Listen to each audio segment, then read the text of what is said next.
Fala galera, beleza? Hoje a gente vai conversar um pouquinho se você deveria ou não ser obrigado a tomar vacina.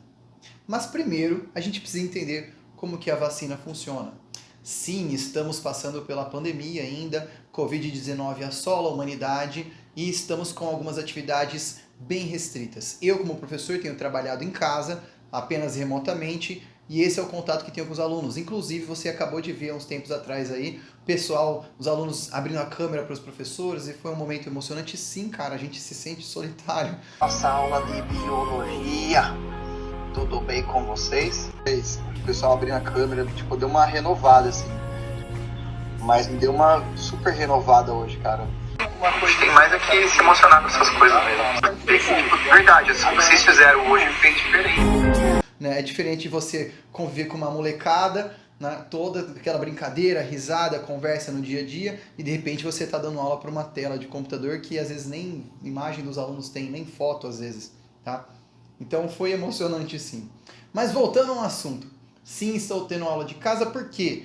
Porque pessoas que transitam em maior quantidade promovem maior quantidade de encontros entre si, o que aumenta a transmissão da Covid-19. É uma doença, então, que é transmitida pelo ar, como você já bem sabe, e então o contato pessoa a pessoa ele é fundamental nesse processo.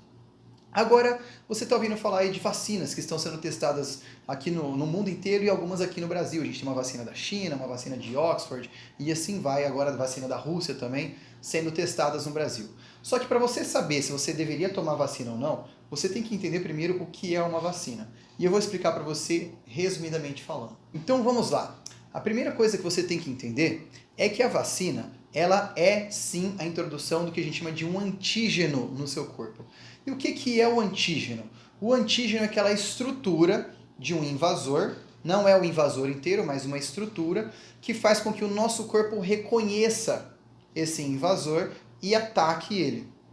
Vamos pensar que o seu corpo se organizaria mais ou menos como um time de futebol, as suas células têm um uniforme. E aí você tem uma outra célula que vai entrar no seu corpo que vai usar um uniforme diferente das suas células. Suas células vão enxergar esse uniforme e vai falar, opa, essa célula não pertence aqui. E tacar-lhe a porrada. E vão atacar essa célula invasora. Só que a vacina você vai pegar uma versão do invasor que seja atenuada. Pode ser uma versão mais fraca, pode ser um invasor morto, pode ser fragmentos desse invasor, tá? O que precisa ter na vacina? O antígeno. E o antígeno, mais uma vez, é aquela estrutura que o seu corpo reconhece como parte de não do seu corpo. E aí ele vai atacá-lo. Bom, sendo assim, os testes são necessários para a gente conseguir enxergar se, primeiro, essa vacina ela é eficiente, se o antígeno utilizado está sim gerando resposta imunológica nas pessoas que estão tomando a vacina.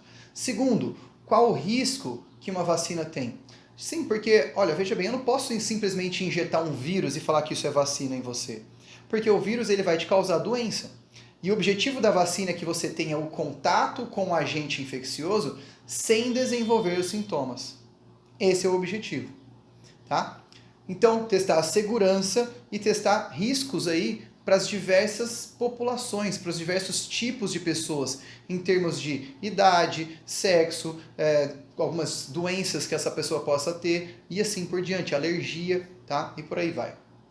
Então, a gente vai acabar lá injetando o antígeno no seu corpo. Lembrando que o antígeno é uma versão atenuada, né, do agente causador da doença. O seu corpo vai ter um primeiro encontro, vai ter uma primeira batalha contra aquele antígeno. Só que é uma batalha meio café com leite, porque como a gente está falando, o antígeno ele é enfraquecido. Qual que é o tipo de resposta imunológica que você desenvolve? São dois tipos, uma resposta inespecífica, tá? E uma resposta específica ou adaptativa. Na resposta inespecífica, suas células vão lá, engolem esse invasor, fagocitam ele, que é digerir, e pronto, acabou, eliminou. Mas o detalhe que a gente quer é a resposta específica, a resposta adaptativa, que leva um tempo para o nosso corpo conseguir desenvolver contra agentes infecciosos. E a resposta específica envolve a produção de anticorpos. que são moléculas, são proteínas, tá? Também chamadas de imunoglobulinas, que são produzidas por linfócitos B, que se diferenciam lá em plasmócitos, são liberados na corrente sanguínea, e essas proteínas, chamadas anticorpos, elas quando encontram o antígeno, elas se ligam fazendo uma ligação estável, e dessa forma elas inativam o antígeno. É uma maneira muito eficiente de combater os agentes invasores. Só que o detalhe é que os anticorpos eles são altamente específicos, porque eles são uma resposta imunológica específica. Eles têm um efeito que a gente chama de chave-fechadura, que o anticorpo contra uma determinada doença não funciona contra outra doença. Por isso, você tem que fazer uma vacina para cada doença que você consiga fazer, tá bom? Só que o detalhe é que além da gente conseguir produzir anticorpos, a gente produz também células chamadas células de memória. E são células que se lembram dos agentes infecciosos com que elas já se encontraram. E aí, quando você tem um segundo encontro, pelo fato dessas células se lembrarem, elas começam a produzir anticorpos muito mais rapidamente e em uma maior quantidade também, gerando uma resposta imunológica que a gente chama de secundária, que é muito mais intensa e muito mais rápida. E por isso, você consegue, às vezes, combater um agente infeccioso sem manifestar os sintomas.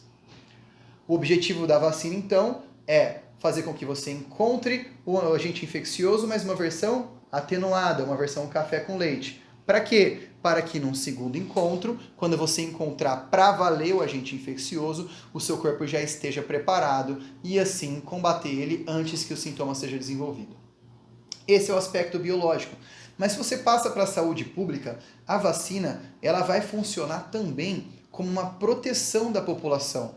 Porque veja que essas doenças infecciosas, elas dependem da transmissão de pessoas doentes para pessoas saudáveis. Só que se você diminui drasticamente a quantidade de pessoas doentes, você também diminui drasticamente a quantidade de transmissão. E você então diminui a ocorrência da doença.